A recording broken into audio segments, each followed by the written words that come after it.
My name is Jason Vong, and today we're going to set up your Sony a6100 for both photography and vlogging. Just a quick heads up, we'll be doing a full menu run through of the Sony a6100. Please feel free to use the time codes here on the left to skip to a certain section of your choice. And this helpful guide is brought to you by our friends over at Squarespace. Without further ado, let's go ahead and get started.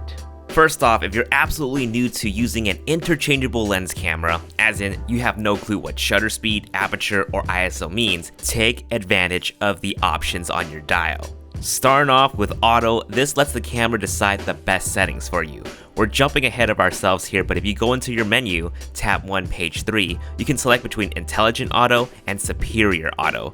Choose intelligent for scenes with a lot of light, and choose superior for low light and nighttime scenes. Moving on to the next option, SCN, which means scene. This narrows down the auto options to specific photo scenarios you're trying to achieve. Once you're in this mode, you can go into your menu, again tab 1, page 3, and choose whether you're shooting portraits, sports, macro, or whatever else, and your camera will decide what's the best settings to achieve what you want. Moving on to P, A, and S. P stands for program auto, A stands for aperture priority, S stands for shutter priority. This will require some understanding of photography. As good as some of the auto features are on the camera, oftentimes it won't get the image exactly how you want it. These settings here help control a certain setting while the rest is determined by the camera. I'll have some resources linked below to help you understand how each of these works. Moving on to M, M stands for manual. This is where you set every single setting yourself: aperture, shutter speed, ISO. In time, once you get really good with your camera, you'll be able to shoot in manual. The rest of the dial we'll come back to as we'll explore the menu. So let's finally go ahead and jump into tab 1, page 1 of the menu system. By the way, anytime you see these icons, these just mean it only affects either photo or video. If it doesn't have an icon, it usually means it affects both. Starting off with file format, without going into a debate between shooting RAW or JPEG, I'll make this simple for you. If you're not planning on editing a lot of photos or even at all, just shoot JPEG only. The images that will come out will look exactly as how you will see it in camera. However, if you're striving to be a professional or you want to edit your photos on a computer, shoot RAW. RAW gives you a lot more latitude in editing to fix or even enhance your photos. I, however, personally shoot both, but I do tend to use the JPEG more when it comes to quick social media posts. Moving on to JPEG quality and image size. Go with extra fine and 24 megapixels for the highest quality. In terms of aspect ratio, 3:2 will give you the most resolution. You can always crop down to 16:9 or 1:1 on your phone or an editing software. By the way, if you do end up choosing 16:9 or 1:1, this only affects JPEG, but not the RAW files. Moving on to Panorama. Again, it's grayed out because I'm not in that mode. Just turn a dial to Panorama and you should be able to mess with the settings. Panorama is a great way to capture a large landscape without needing an ultra-wide angle lens. Just follow the on-screen prompt, or if you need to, you can change the direction of how the camera captures the panorama. Moving on to tab 1, page 2, long exposure and high ISO NR. NR stands for noise reduction. This helps if you're shooting a very dark scene and don't plan on doing any edits. If you plan on editing the photos, I would have these features turned off because you can always do the noise reduction yourself. If you're a time-lapse photographer, turn this off. This will slow down your camera's processing. Color space, keep it sRGB and don't worry about lens compensation. Moving on to tab 1, page 3. Drive mode. This is where you set how many photos your camera will take. You have several options once you click on drive mode. Single shooting, which only takes one shot, high-speed continuous, which takes multiple shots, and this would be good for sports or fast-moving subjects. You can also change it to low, medium, or high-speed plus burst as well. Self-timer, self-explanatory. You also have an option for the camera to snap multiple shots with the timer on the next option. BRK stands for bracketing. This is a little more advanced, so we'll have to save this for another time. Moving on to interval shoot function. This is for high quality 4K plus time lapses. This will require you to put hundreds or thousands of images together and make a movie out of it. Although the shoot process is relatively easy, putting all of the photos together is a little more advanced, which I will not show in this video. If you're interested, YouTube a few tutorials on time-lapse or LR time-lapse if you want to be a pro. I can show you later in this video an easier and faster way to do time lapses, albeit lesser quality. But we'll still go over this time lapse part here very quickly. Feel free to skip to the next section if you don't plan on doing any time lapses. The first option here, you want to turn this on to activate time-lapse shooting. The start time means when it will start shooting after you hit the shutter. My suggestion is 2. Shooting interval means the time in between the next shot before the camera fires off again. Number of shots means how many shots you want in total. A good rule of thumb is figuring out how long you want your time-lapse to be and what frame rate you'll be editing in. For example, I want a 10-second time-lapse and I'll be editing in a 24 frames per second timeline. In my case, each second is 24 frames, therefore to have a 10-second time-lapse, I will need to shoot 240 shots. Math, am I right? AE tracking sensitivity. AE stands for auto exposure. If you're using any auto exposure settings, the time-lapse feature will take that into account and adjust the brightness for you for a gradual change in light, so the time-lapse will look a lot smoother. You can change the sensitivity from low to medium to high. Silent shooting interval. If this is off, you'll hear the shutter go chick, chick, chick, chick, chick every time it takes a photo. If you want it to silently take hundreds of photos, enable this. Now be warned though, there is a slight chance silent shooting might have some weird effect on your photos depending on what you're shooting. If it looks off to you, don't use it. The best way to test this out is to shoot a couple of photos first and see. So let's go ahead and skip on over to tab 1, page 4. Actually, I'll show you how to program memory recall later. Let's go ahead and skip on over to tab 1, page 5, focus mode. In this mode, you have several options, AFS and AFA. S stands for single and A stands for automatic. These two focus modes are going to stay locked in that one specific area when you half press the shutter until you let go. So even if you move around, the focus will not shift unless you half press the shutter again. AFC stands for autofocus continuous. Focus will continually shift around in a wide or specific area that you choose until you let go of the shutter. And in this mode, if you move around, the focus will follow. Personally, I'm in this mode 90% of the time. MF stands for manual focus. You can manually focus the subject yourself with the focus ring on your lens, and it will automatically be in this mode if you're using a manual focus lens only. DMF is a hybrid of autofocus and manual focus. It will autofocus for you first when you half press the shutter, but you have the option to manual focus yourself after. Moving on to focus area, this just helps narrow down a specific part of your screen for your camera to focus on. I have an extensive guide on how and when to use these focus areas, so go ahead and click up here in the cards to check it out or in the link in the description box below. But just really briefly for this video, wide looks at the entire frame of your screen to pick focus on a subject that's either closest to it or sticks out the most. Zone is when you want to start narrowing down a part of your screen for your camera to focus on. Center just means the camera will focus only on the center. Spot is when you want to narrow down the focus even more. You can use spot focus to specifically specify a point on your screen to focus on. Man, who wrote this garbage? But yeah, spot, you can use spot to specify a point on your screen to focus on. AF illuminator. This is where a beam shoots out of your camera to help you focus on a subject that is in a very dark situation. Now this can be helpful, but it can also be very distracting as well, depending where you use it. You definitely don't want to be using this at a concert. Next up is face/eye AF set. Now, face and eye autofocus will automatically come up when the camera detects them. You don't need to set up any buttons for that. You just need to turn this on and make sure face detect frame display is turned on. Right or left eye selection means you can choose which eye the camera focuses on. Helpful if you have a subject with long hair that partially covers one of the eyes. Subject detection allows you to choose between photographing a human subject or an animal subject. Make sure to also enable animal eye display. By the way, just a heads up, eye autofocus and animal eye autofocus are not available in video mode. Only human face detection is. Not a big deal, but just a heads up in case you were wondering. Human face detection works absolutely fine in video mode, so if you plan on doing any sort of selfie vlogging, don't worry, your camera will keep you in focus. AF with shutter. If you're a beginner, just leave this on. If you're coming from Canon or Nikon and you're used to back button focusing, you can leave this off. Just make sure to set one of your custom buttons to have AF on later. Pre-AF, just go ahead and leave this on. I start AF, I wouldn't worry about this. It will always say invalid with this lens for whatever reason. autofocus will still work regardless of this option. Display continuous autofocus area. Leave this on so you can see where your focus is going when you're in autofocus continuous mode. Autofocus micro adjustment, I would skip this too. Moving on to tab 1, page 8, exposure compensation. Now this only works if you have one of the following in auto mode: shutter, aperture, or ISO setting. More on this later. ISO.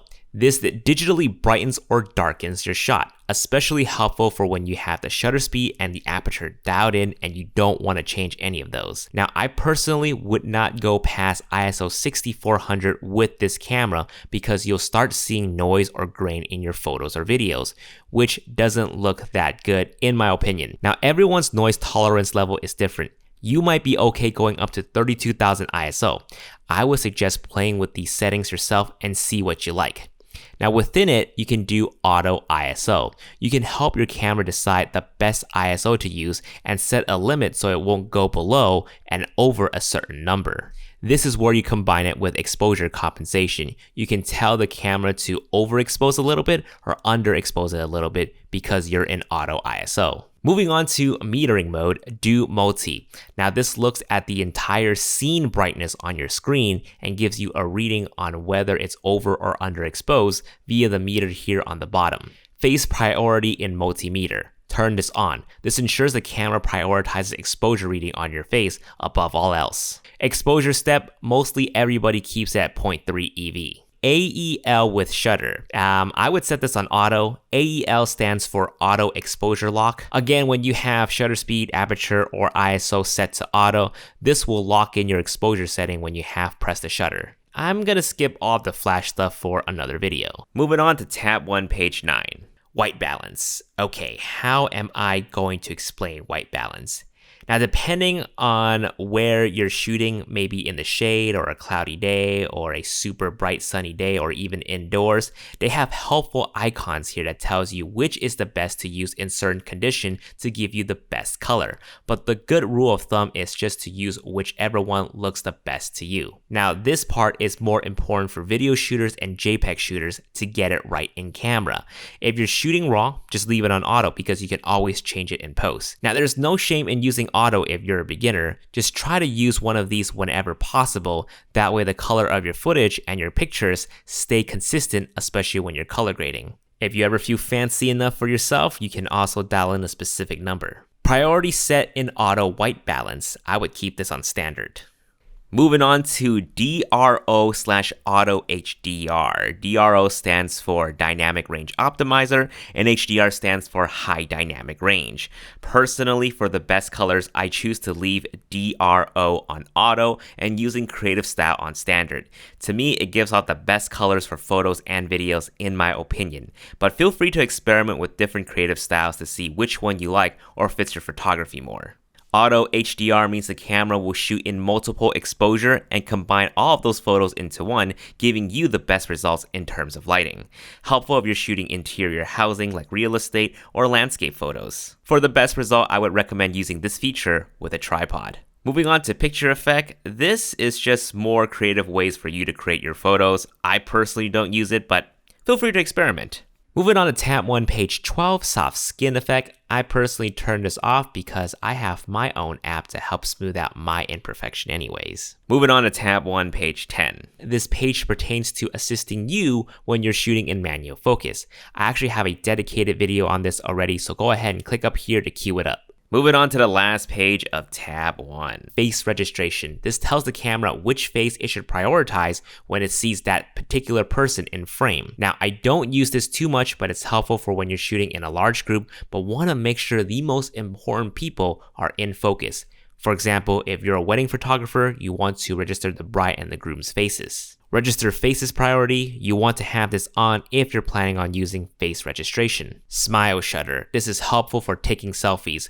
Once it detects a smile, it will automatically take a shot. Auto object framing. I would skip this. The camera decides what it thinks is the right composition after you take the photo, but it involves cropping, which will deteriorate the quality of your photo, so I would prefer to do the cropping myself. Self-portrait timer. Okay, so this is when you have the screen flipped up and you want to take a selfie. It will do a 2-second timer before it takes the photo. I would keep this on. Okay, turn your dial to movie mode now. Exposure mode. I personally have this on manual. Most video guys will want to have this too. If you're vlogging and want the camera to decide all of the best settings for you, you can be an aperture priority. You just need to set the aperture and the camera will determine the rest for the best exposure. Now I personally have my aperture settings between f2.8 to f4. S&Q exposure mode, we'll come back to this in a few seconds. File format. You got options of shooting either in 4K or 1080p. I do not recommend shooting in AVC HD. It is low quality. Only shoot in AVC HD if your computer cannot handle the other video files. Record settings. For 4K, you can shoot in 2 different frame rates, 24 or 30. In 1080p, you can shoot in 4 different frame rates, 24, 30, 60, or 120.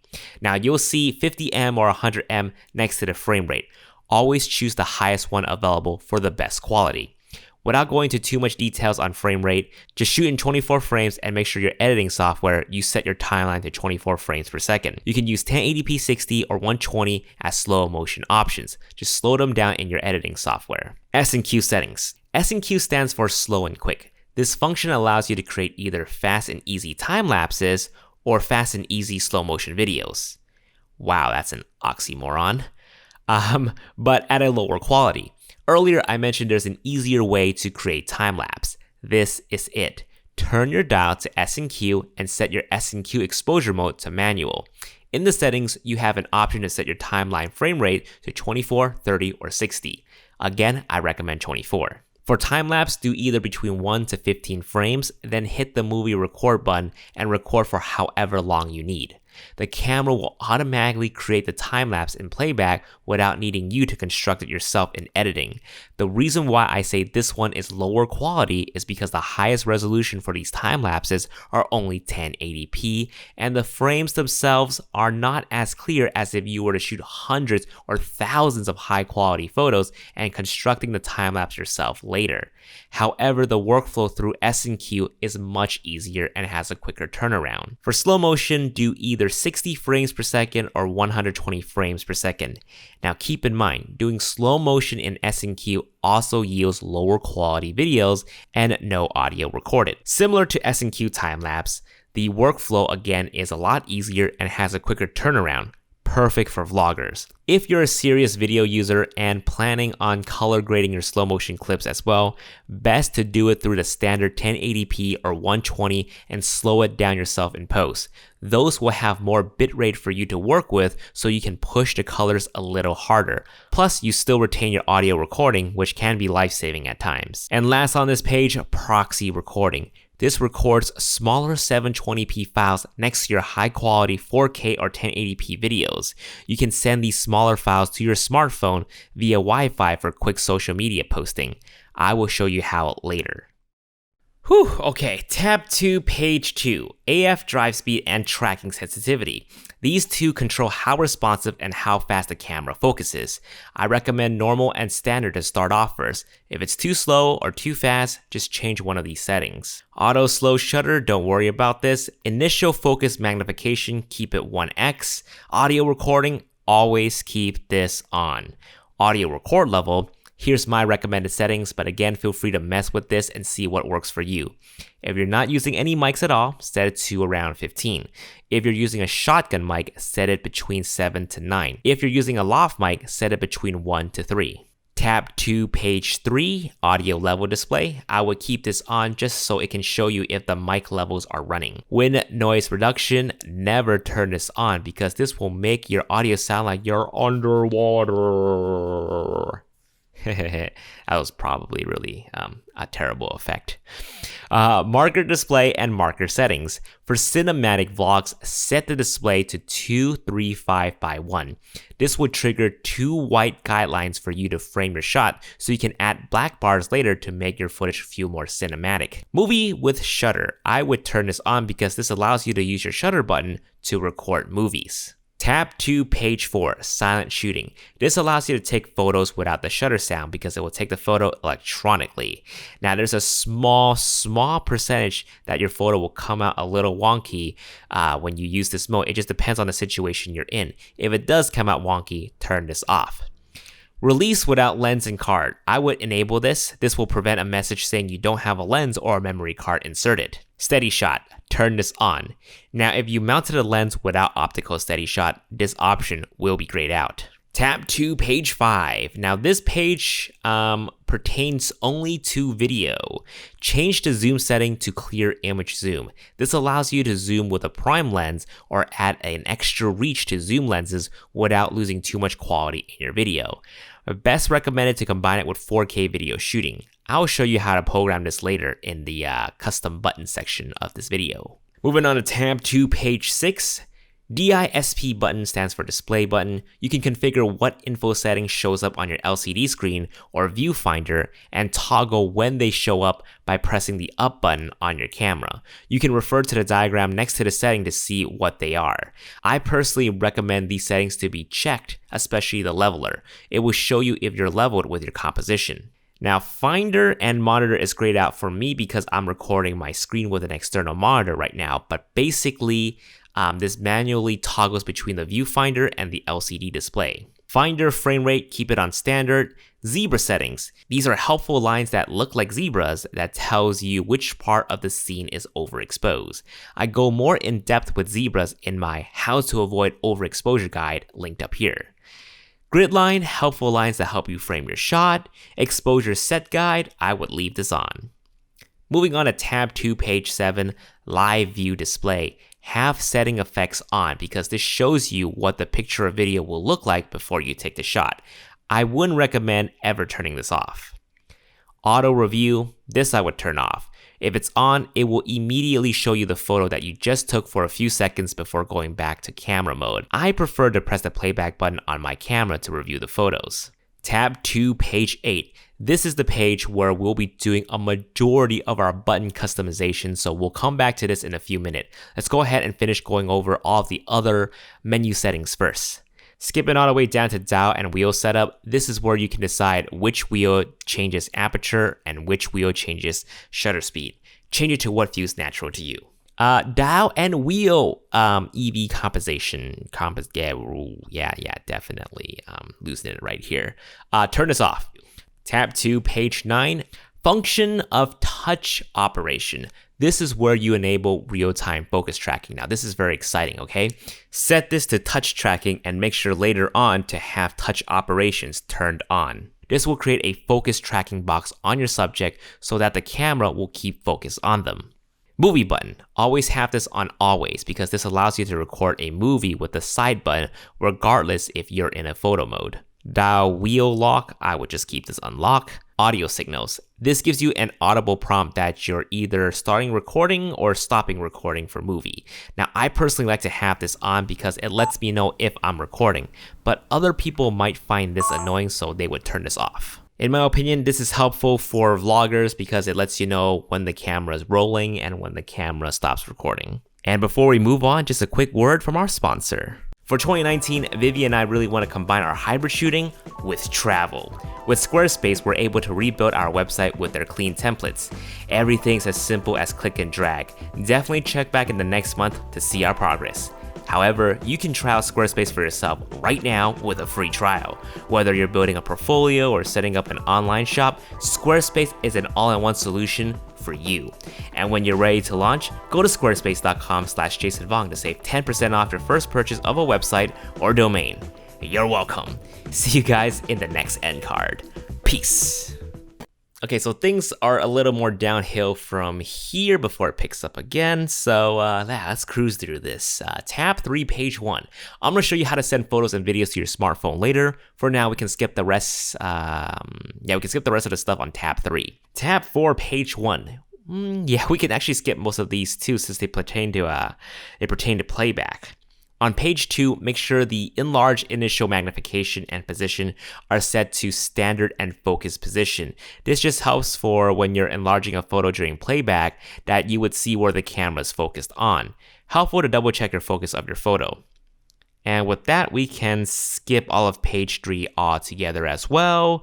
Moving on to tab 5, page 1. Monitor brightness. This is where you can make the LCD screen brighter. Helpful for when you're shooting in bright conditions and you really can't see your screen. You can also do this while you're shooting 4K videos now.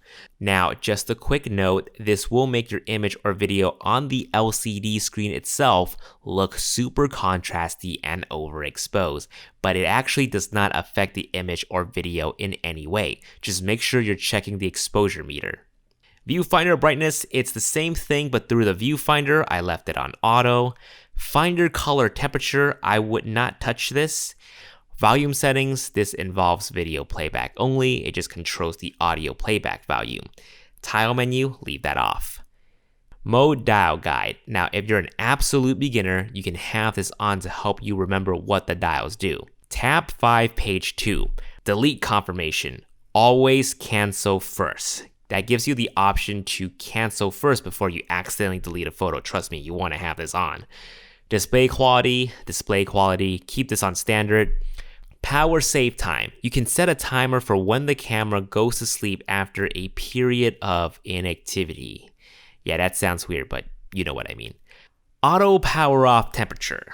Okay, set this on high if you're planning on doing any long movie recording, like past 45 minutes long. What it does, it keeps the camera running even when the internal heat temperature is rising. NTSC/PAL selector. If you're wondering why you don't have 24p or 120p, change your camera from PAL to NTSC. Cleaning mode. This performs some sort of cleaning operation. Never really used it before. Touch operation. Now that I've definitely used. Turn this on because this activates the touch feature of the LCD screen. Touch panel and pad, have it on both. Touchpad settings, I kept this in their default settings, which you can see here on the screen. Demo mode, skip, HDMI settings. If you're planning on using an external monitor, this is where you finesse with the settings. If you don't want the monitor or the TV to display your camera information and just show a clean camera feed, make sure you turn off info display. In my case, I do want to show you the camera information, so I left this on. USB connection, mass storage. When you update your firmware of the camera, the software will prompt you to have it on mass storage anyway. USB lens setting, skip that. USB power supply. You want to turn this on so you can charge your camera with the USB port on the side. PC remote setting. You know what? We can skip most of these on this page anyways because they're pretty self-explanatory. Except format, actually. Once you offload all the media to your computer, use format on the camera to wipe the SD card for best recording performance. Display media info, we can skip that. Version, this is just good to check what version your camera or lenses are. Do check the Sony site once in a while to see if there are any updates available so you can update your camera. Setting reset. This is where you factory reset your camera in case you want to redo all of your customization all over again. If that's the case, feel free to pull up my video again. Moving on to tab 6, My Menu. This is where you'll get to create your own menu. We just went through a long process, and there will be a lot of functions where we would never really have to change, but we would have to go through every time to find the ones that we need to change, so that can get really confusing. So for the small select ones that we always have to change, we can build it here directly in the My Menu section for quick access. These are the 5 that I personally fiddle with a lot. You will discover in time what you will need to have quick access to so you can build your own. Alright, here comes the start to the second section, the customization of buttons. Okay, coming back to tab 2, page 8, let's set up our custom keys. Now these are just my recommendations, but once you get used to your camera, in time you'll figure out what specific customization you want for your own workflow.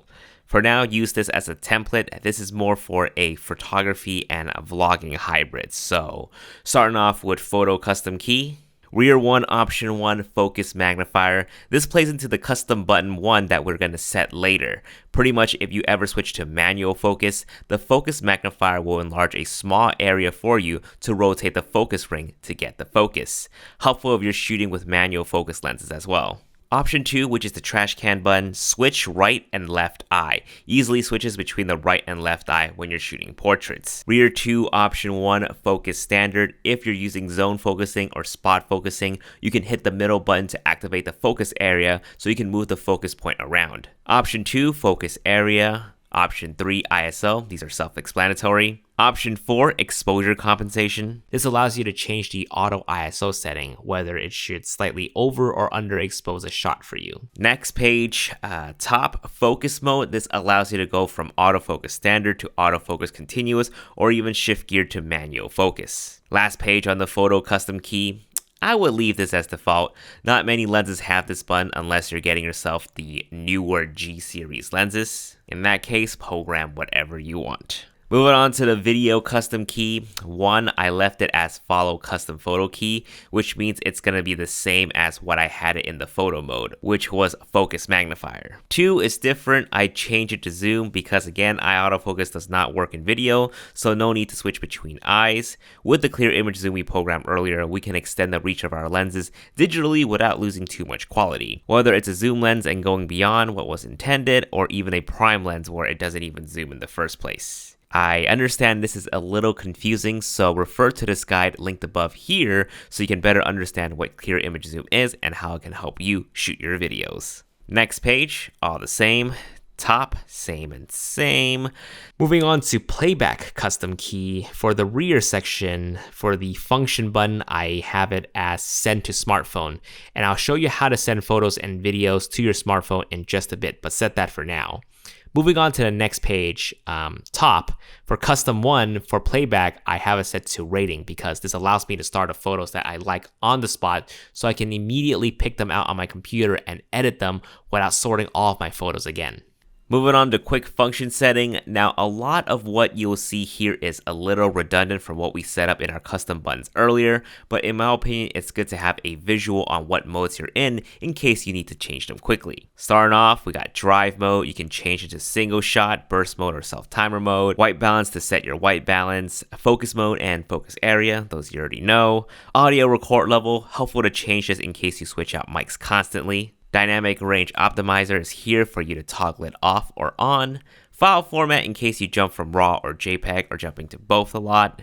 Smile shutter, good for selfies. Touch operation, you can quickly turn this off if the touchscreen gets annoying. Face and eye autofocus, can also toggle this off if you don't want to be focusing on any faces. Grid line to help you frame your shot, and silent shooting in case you need to be discreet when shooting photos. Okay, so welcome to the memory recall section. So memory recall is helpful to program a group of settings to be instantaneously available when needed.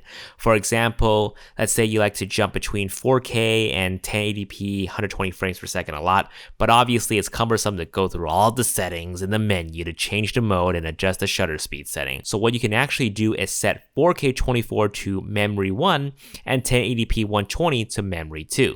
Now, this is super duper important that you get everything right in the menu first before you lock it into a memory recall slot. So let's just say if I want 1080p 120, I'm gonna get that ready first. Then I set my shutter speed. Then I pull up a picture profile. Then I'm gonna double check my audio record level, making sure it's not too soft or too loud. Gonna also make sure if my focus settings are right, my focus areas are correct. So once you're ready, go to tab 1, page 4, select the second option, and choose which slot you want that setting to be in. Now you'll be able to cycle to your memory recall setting via the dial and pick the slot you need for the shot. Okay, now we're at sending photos and videos to smartphones. Ensure you have the Play Memories app downloaded on your mobile device. Then select your photo by pressing the function button during playback. You can do one or multiple, and it will show you the Wi-Fi password. You don't need to enter this password every time after the initial setup. Just type it in or use the QR code to save the Wi-Fi setting on your phone. After that, head to the app and the transfer will automatically initiate. Let's go ahead and talk about some of the accessories that you should consider for the Sony a6100 that will make your photography life or vlogging life a little bit easier. Starting off with the memory cards, these are the ones that I recommend, the SanDisk Extreme. These I find have a good mixture of price, size, and reliability. There are cheaper SD cards out there, but it's risky to use cards that have a higher rate of failure. Now, there aren't a single SD card out there that has 0 failure rate, so please back up your content as soon as you can.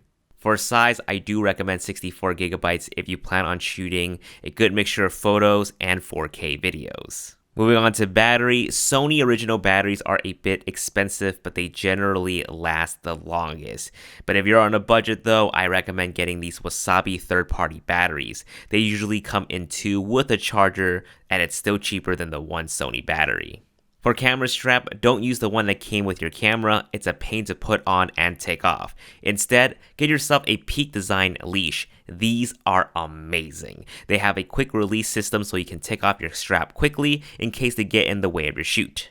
And if you plan on vlogging a whole lot, I suggest getting this small rig Koshu relocator. This shifts the position of the mic to the side so it doesn't block the screen. It's a cheap $15 solution, and for the mic, I do recommend the Rode Video Mic Pro. When you're using an external mic like this, you're going to be getting way better audio for your video. For vlogging tripod, I would recommend either the Manfrotto Pixie tripod or this Joby GorillaPod. Both are lightweight and small. In case you were wondering, the best ultra-wide angle vlogging lens is the Sony 10 to 18mm f4.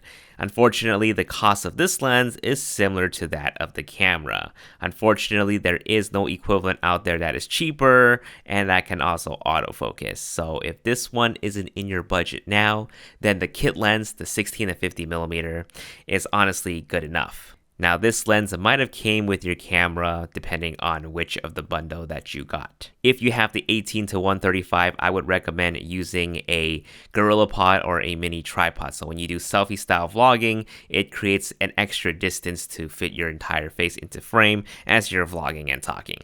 For more helpful guides on your Sony Alpha cameras, I'll have resources linked in the description box below. These videos are going to help you improve your photography and videography. But also, don't forget to subscribe to my channel for other future Sony Alpha content.